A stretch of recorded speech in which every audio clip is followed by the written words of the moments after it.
Hi guys! So ngayon tuturuan ko kayo kung paano kumita sa Joy 8 app. Bago tayo magsimula ay huwag kalimutang pindutin ang subscribe at notification bell upang updated ka sa mga videos tulad neto. Una, pumunta sa Play Store at i-download ang Joy 8 app.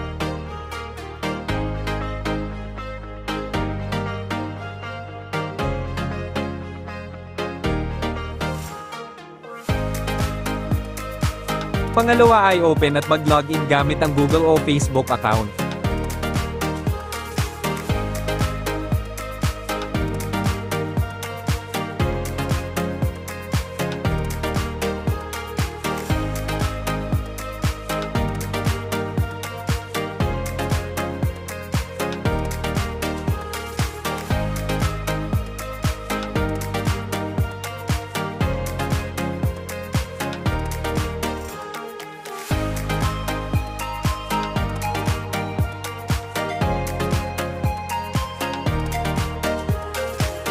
Pangatlo, ilagay ang code na nasa screen upang may bonus agad na 2,500 points.